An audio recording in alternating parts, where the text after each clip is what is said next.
In the most thrilling moment of the film, time rewinds to 40 years later, and case seems exactly the same. A woman discovers an alien stone in the desert, picks it up slowly, and it suddenly transforms into a super weapon power. She carefully dialed energy to lowest. A blue beam shot out, kicking up dust in the desert. When it settled, a bottomless canyon emerged. The woman, named Molly, remembered back to her childhood when a little blue alien crashed into her. The men in black appeared, erased her parents' memories swiftly, and drove off. Little Molly watched from behind the window, like in a Hollywood movie. To shield the little alien, Molly swiftly opened the window and let it go. She then hunted for the mysterious organization. 20 years later, she spotted an alien spaceship landing in a meteor shower and dashed toward it, like a movie hero. But when she reached the landing point, she found nothing. Just as she felt disappointed, pigeons flew past the high-voltage wires. They mysteriously vanished into thin air. She cautiously reached out, passing through invisibility to see aliens ahead. As men in black escorted the aliens, Molly followed with disguise, found the base, took a deep breath, and swung the door open. Molly thought her disguise was flawless, but the doorman couldn't help but chuckle, and before she knew it, she was teleported to a subterranean. The commander ordered her traces erased, but Molly fought back with wit. Surprisingly, he appreciated her style and recruited her, making an exception. Just like that, Molly became a Man in Black intern, dispatched to London for a mission. Following instructions, she boarded a dilapidated subway. Hardly had she settled down when the subway interior underwent a bizarre transformation, instantly converting the old train into a high-tech spaceship. In just 3 minutes, they were transported from the other side of the earth to London, and as soon as they stepped off, their eyes were filled with all sorts of aliens talk about a surreal experience. A male agent whizzed by, swinging a hammer in midair. He was the top agent around, lovingly dubbed Hammerman. Molly promptly decided to team. Their first mission was to protect an alien noble named Big Nose.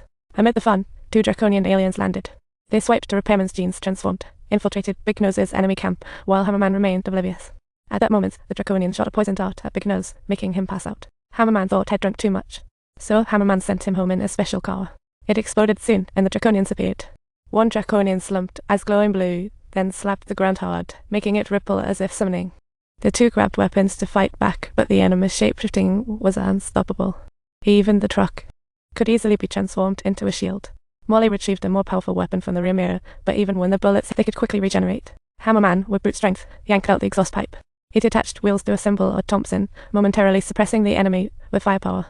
Seizing the moment, Molly approached Big Nose. Knowing his time was up, he gave her a golden stone. He told her of a mole in Men in Black HQ. With that, he closed his eyes and drifted off. Men in Black arrived just in time. Seeing the bad turn, they popped a smoke grenade and vanished like magicians. Back at the base, Hammerman deduced the poison dart source just from a glance, perhaps because Molly's stunning looks had something to do with it. The little soldier promptly acknowledged Molly as his new master. Despite the cold trail, he became her first follower. However, they hadn't walked for when. They found themselves surrounded by Men in Black. High up learned Molly took an unknown weapon from Big Nose, raising suspicion. They organized a manhunt. Seeing this, Hammerman let Molly escape first, revealing himself intentionally. Hammerman drew Men in Black's pursuit. To lose them, he borrowed a flying bike from an alien buddy.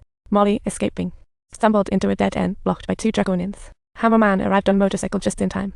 Accelerating skyward, they were soon intercepted by Men in Black. Hammerman decisively pressed the hyperspeed button. In the next second, they zipped through space to the Sahara. Just then, the stone vibrated. She checked the stone, which instantly turned it into a giant weapon. What's more, even at its weakest, it could unleash immense destruction. When they were puzzled, an alien mouse suddenly popped out of a cup, definitely unexpected. Before they could react, the mouse whisked the stone away and vanished into the sky. They had to rush to Lisa's place to retrieve the stone, or else once it fell into the wrong hands, the consequences would be dire. The alien cut open the glass vial and escaped. But in the next second, the glass shattered, catching Lisa's attention. Meanwhile, Molly climbed through the window. Successfully snatching the stone, she was caught by Lisa as she turned to leave. A battle seemed inevitable. Facing off against Lisa's 3 arms, Molly stood no chance. Meanwhile, Hammerman found himself blocked by a towering blue fur monster. One cover move knocked him down. Seeing this, Hammerman spotted his weapon and sensed a turn, but in the next moment, the blue monster caught the hammer easily, leaving Hammerman worse off. At the same time, Molly managed to find a way to deal with Lisa. She seized the moment and trapped Lisa's third hand, leaving Lisa utterly defenseless. With one punch, she knocked her over. Hammerman was then dragged into the hall, gun aimed at Molly. Molly looked at the blue monster, recognizing it. Instantly, she recalled its name from years ago. It was indeed the alien she had encountered. After recognizing each other, the tide turned. Molly reclaimed the stone, ready to return to HQ. Disaster struck again. The mountains cascaded down, trapping them on a narrow slope. The draconians had found them. Forced to surrender the stone, with no escape, the 2 fought for their lives. At that moment, they forced the duo to hand over the stone. With the escape route blocked, the 2 had no choice but to fight for their lives. Don't forget to like and subscribe for more exciting updates.